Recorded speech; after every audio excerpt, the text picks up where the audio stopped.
Halo Sobat Lensa Unik, kali ini gua akan mencoba menjelaskan mengenai mafia tanah. Kebetulan di sini lagi marak-maraknya mafia tanah loh. Dan di website pun gua lihat di sini ternyata banyak juga. Kasus ini kayaknya lagi naik daun. Wajar lah, tanah semakin sedikit, manusianya makin banyak.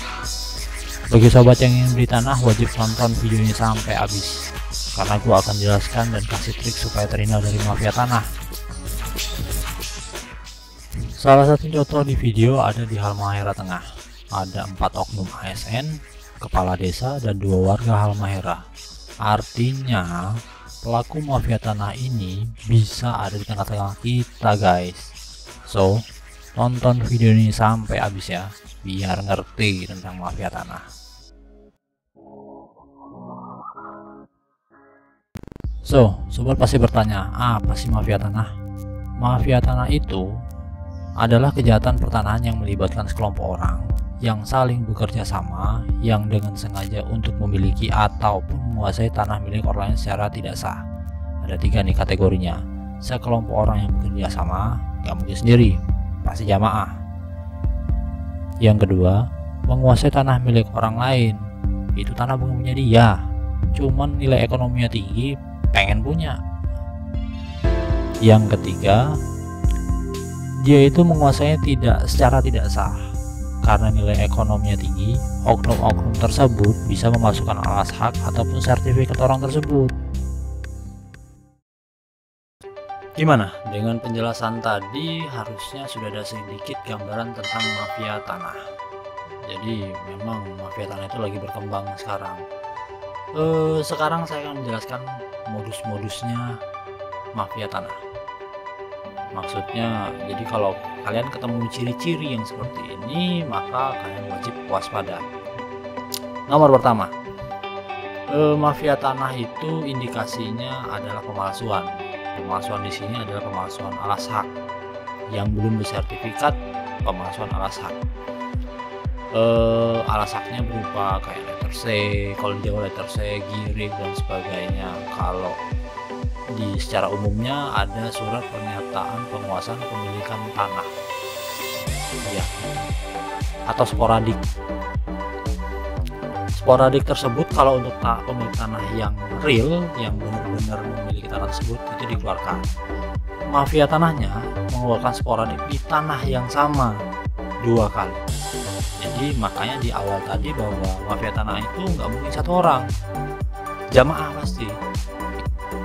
Jika yang pertama tadi adalah tentang indikasi pemalsuan surat tanah oleh oknum, yang kedua ini adalah berubahnya tanda batas atau patok tanah si pemilik dari pemilik yang asli. Jadi perubahan tersebut itu adalah didukung oleh surat-surat yang sudah dikeluarkan secara palsu oleh oknum, sehingga mereka secara hukumnya mungkin ya, jadi kayak punya dasarnya sendiri, walaupun secara administrasi itu belum tentu benar, mungkin salah kali ya, walaupun terlihat legal ya. Tapi itu, jadi yang kedua ini bahwa patok-patok tersebut digeser sama mereka karena mereka merasa mempunyai hak secara administrasi. Kita nggak tahu benar atau salah, kebanyakan seperti itu sob. Jadi gue juga udah pernah menemui hal-hal tersebut. Jadi gue rasa itu salah satu ciri-ciri yang mungkin bahwa mafia tanah itu ada di sekitar kita. Yang ketiga adalah trik atau cara yang dipakai oleh mafia tanah itu adalah dengan melakukan pelayanan di kantor pertanahan berupa sertifikat pengganti karena hilang. Jadi di sana mereka mengklaim bahwa tanah itu sudah dijual ke mereka, atau punya saudara mereka, atau punya klien mereka, atau nasabah mereka yang dinyatakan hilang. Dengan berbekal surat kuasa, tanda tangan yang mungkin sudah dipalsukan, jadi meminta pelayanan kepada kantor pertanahan untuk diterbitkan sertifikat yang baru. Permasalahannya adalah ketika itu sudah terbitkan, maka di tanah tersebut terjadi 2 sertifikat yang notabene asli dikeluarkan oleh kantor pertanahan, sehingga di tanah tersebut bisa terjadi sengketa karena mungkin yang satunya masih dipegang milik aslinya, yang satunya sudah dijual oleh si oknum mafia tanah. Jadi sudah mengetahui lah ya, jadi beberapa hal-hal yang harus diperhatikan mengenai mafia tanah. Yang gua sering lihat ya 3 tadi. Jadi ada yang pemalsuan dokumen, penggeseran patok, sudah itu seringnya ada pelayanan penerbitan sertifikat hilang. Itu tiga tahap kali ya, 3 tahap mungkin. Jadi buat rasaknya, geser-geser patok, sertifikat yang lama dianggap hilang, mungkin seperti itu. Yang banyak gua temuin seperti itu. Nah, dari sisi Kementerian ATR BPN itu nggak diem aja. Sekarang pelayanannya lebih transparan. Menteri ATR BPN itu dari zaman Pak Sofyan Jalil sampai sekarang Pak Hadi Cahyanto itu sudah meningkatkan pelayanan itu dengan bertransformasi secara digital. Contohnya pengecekan elektronik, SKPT elektronik, sudah itu hak tanggungan elektronik, sudah itu pelayanan zona nilai tanah yang transparansi gitu. Itu dibuat dan didaftarkan itu secara elektronik. Jadi secara elektronik kita nggak perlu datang ke kantor, kita nggak perlu datang ke kantor pertanahan setempat untuk mendapatkan pelayanan. Itu bisa melalui akun-akunnya di Kementerian ATR BPN. Ada yang nanya ke gua kemarin, syaratnya apa bro? Orang yang nanya syarat di tahun 2022, kalau kata gua berarti kudet. Kenapa? Karena dengan transformasi digital di Kementerian ATR BPN itu sudah sangat luas, dalam artian kita bisa melihat syaratnya itu di websitenya, pelayanan harganya berapa, itu juga bisa kelihatan di sana. Sudah itu jangka waktu. Kalau sampai ada orang yang belum mengerti, belum tahu tentang hal tersebut, bisa gua nyatain itu kudet. Nah, yang gua maksud ngeliat dari websitenya itu syarat harga jangka waktu itu kita lihat di sini di video ini. Kita ketik dulu ATR BPN-nya. Setelah itu kita ke itu yang bawah, yang ATR BPN Gua ID. Nah, nanti ke publikasi, ke layanan, dan layanan pertanahan. Di situ banyak banget tuh cari layanan, ada jual beli, waris, hibah, lelang, wakaf, dan sebagainya. Nah, untuk mafia tanah, coba kita cek ke surat keterangan pendaftaran tanah SKPT.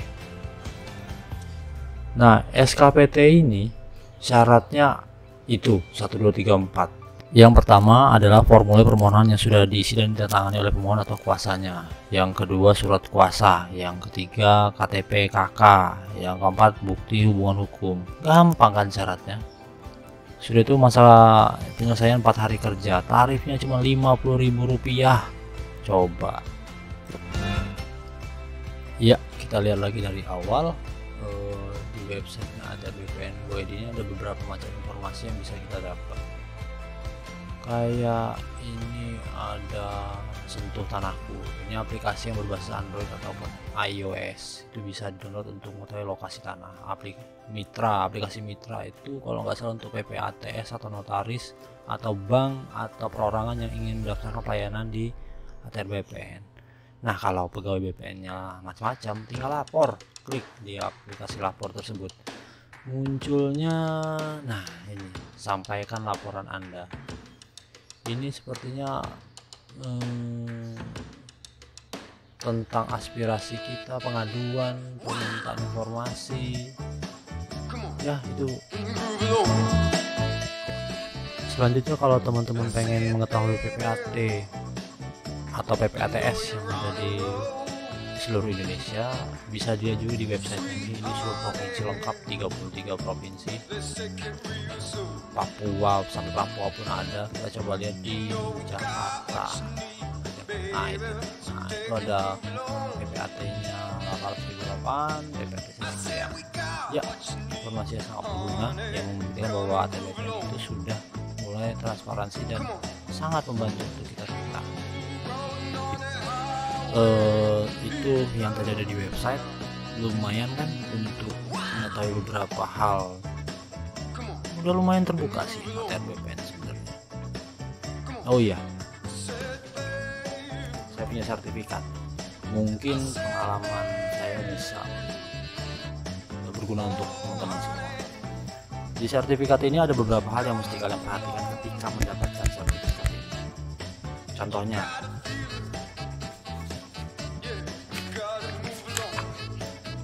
di bagian nama, pastikan nama ini sesuai dengan KTP.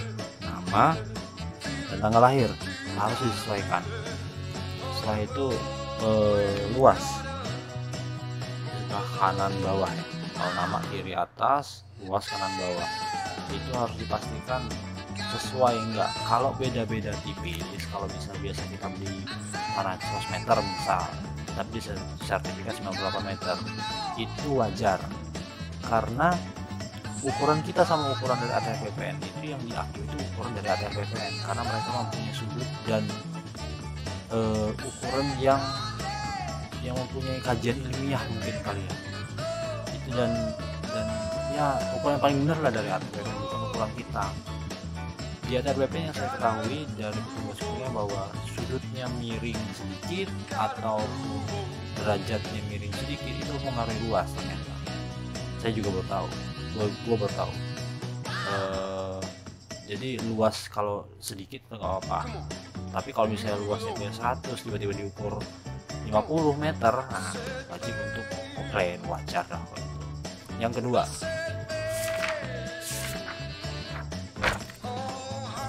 pastikan petanya sesuai. Jadi lokasi tanah teman-teman di sini kiri kanannya sesuai. Kalau ini kebetulan hanya nomor NIB, tetapi saya tahu bahwa depan saya jalan, sebelah sini Pak Slamet. Saya tahu kondisinya.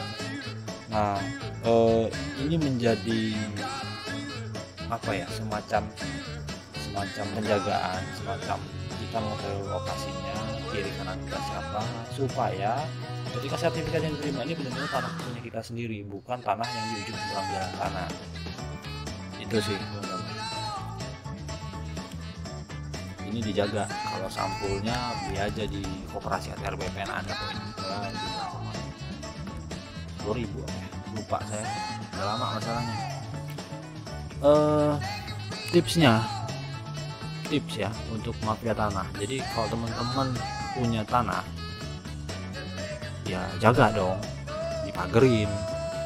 Sudah itu kalau keaslian dari sertifikat tadi saya udah mencontohkan tentang SKPT, surat keterangan pendaftaran tanah. Nah, itu bisa menjadi bukti bahwa sertifikat itu sertifikat yang mau teman-teman beli atau teman-teman baru mau mencoba untuk membeli tanah asli atau tidak. SKPT aja 50.000 kok, keluarin 4 hari kerja selesai dapat di situ. Jadi kan tanahnya bukan punya kita, bisa disurat kuasain kok dari si pemiliknya, nggak masalah. Jadi tahu memang tanah yang dijualkan itu kan sertifikat yang asli. Kalau misalnya tumpang tindih di SKPT itu akan kelihatan. Kalaupun di sertifikat itu palsu, nomor sertifikat yang dikasih ke kita itu palsu, akan ketahuan di sana, datanya berbeda di dalamnya. Bingung kali ya datanya. Data itu bisa berupa nama, bisa berupa pendaftaran kegiatan peralihan haknya di sini. Kalau misalnya masih ada di hak tanggungan, maka akan muncul di SKPT itu bahwa sertifikat nomor sekian sedang berada di bank karena di hak tanggungan, diagunkan kalau bahasa kita. Nah, tentu kita harus bertanya dong, kok sertifikatnya bisa keluar? Kalaupun belum di roya, minta surat royanya, biasanya dari bank ngasih.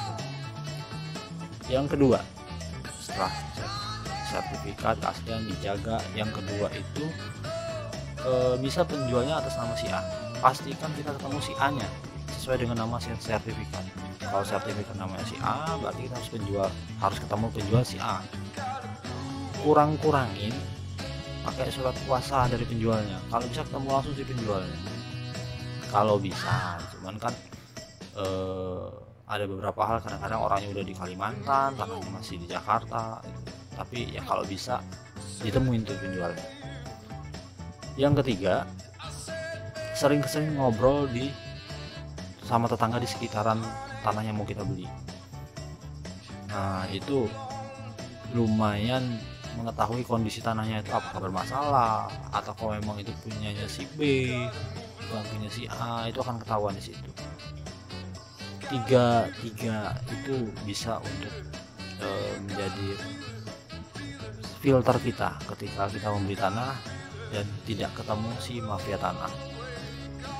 Yang pasti pemilik tanah, tolong tanahnya dijaga, dibangun pagar kalau bisa, sering-sering kunjungin tanahnya. Itu aja sih sepengetahuan saya. Kalaupun ada tambah-tambahan, komentar ya di kolom komentarnya. Dan kalau ada yang pengen teman-teman ketahui, tanya aja di komentar, insya Allah saya akan balas. Demikian dari saya. Kalau ada kata-kata salah, mohon maaf. Ciao, bye bye.